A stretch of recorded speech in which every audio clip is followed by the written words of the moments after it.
Hello there everybody, welcome to my shop here at Telechron Time. My name is Roy and I will be giving you a quick overview of this really nice clock. This is a Telechron 3F71, known as the Coronado, and it was made in the late 1930s.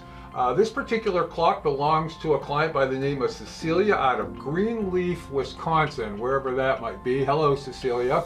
I'm not going to make this a super long detailed video. I'm just going to go over a few things that I did to the clock and then kind of give you a quick overview at the end. So sit back, pour yourself a cup of coffee and enjoy.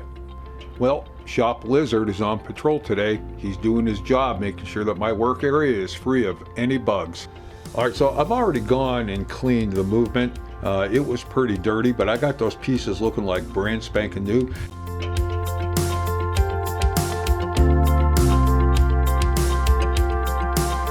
And this is the second stage that I do for testing. The first stage is I just put the hands on the completed movement, no glass, no dial, no bezels, okay, just to make sure that the gear set that I assembled is working properly. Then after that, I go to this stage here, okay, where I put everything together.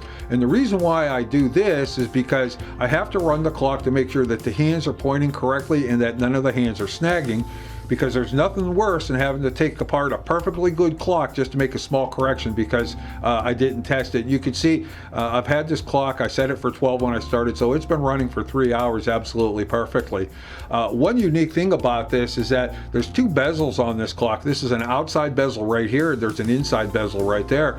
And the patina that you see on this is the original patina, and I didn't want to strip this off or damage it in any way because it's just absolutely beautiful.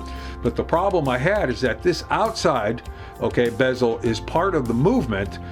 If I turn this around, I don't know if you'll be able to really see this, but this is the outside bezel right here, and you can see all of this is all connected. So I could not put this into the sonic cleaner because the sonic cleaner would actually start to remove the original lacquers on here, and then I would end up stripping both bezels down to get them to match. So I had to clean that particular plate by hand. I polished out the main bearing using pegwood and 4/0 steel wool. So, and then of course obviously I oiled it correctly, and this is the result that I got. So, but again, this is all original on here. I didn't want to touch this, and pretty nice, huh? When I received this clock, it was in pretty good overall condition, but I did notice that somebody tried to strip this clock. They stripped the original finish off, so when I got it, the wood on this was not only dry, but it was very, very dull in appearance.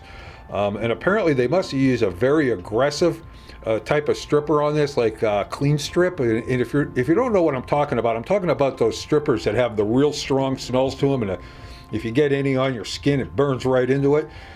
These particular type of strippers, when you use them on wood like this, it raises the grain, and you can see on the top there that the grain is raised. You see how the light is moving, you can see how the grain is raised on that. And what I had to do on this, obviously, is I started to sand this down. I started in 120, and I sanded down as much as I possibly could. I didn't want to over sand it because I was afraid of possibly going through veneers, and that's not a good thing. But then I started to put on a hand rub finish on this. I put several coats of oil into it, and then I sanded it down again yesterday. I sanded it in 800, and I'm still putting oil into this wood, and I'm going to continue to hand rub this case until it starts to take on a more consistent appearance. But you can see right now it's even very good with the work I've already done. So what is it about this clock that makes it unique? Well, you know, most of the clocks made in the 1930s had very low production runs, and that was probably because of the Great Depression. This particular clock, according to Jim Lentz in his book Electrifying Time, he states that there were only 28,000 of these clocks made. Now, I did a check through all my clocks that I worked on to 2005, and this is the 5th Coronado that I've worked on. And the last one that I worked on was back in 2017. So it gives you a pretty good idea of how hard this particular clock is to find. I also want to add that the owner of this particular clock decided to purchase a rebuilt rotor from my friend Dave Freeland over at Telechron Clock. Why that's so important is because of the fact that a lot of the clocks now that we're getting in, the rotors are being replaced more frequently. So, you know, even if you find some as-is clock on the internet, you saw what the movement looked like on this one here. So between that and the rotors, there's a good chance that all of these clocks are running on nothing more than borrowed time. So to conclude this video, I'm not going to classify this as one of the rarest clocks made during the Depression era or right after the Depression era, but truly, this is a very, very difficult clock to find. It's a very, very interesting model. If you happen to get an opportunity to see one of these on the internet, grab it. Okay, this is just a wonderful piece. Even if you're a first-time collector of Telechron clocks, this is a wonderful clock to start out with. So I hope you found this video to be informative, and I'll see you on my next video. Take care, guys. Goodbye.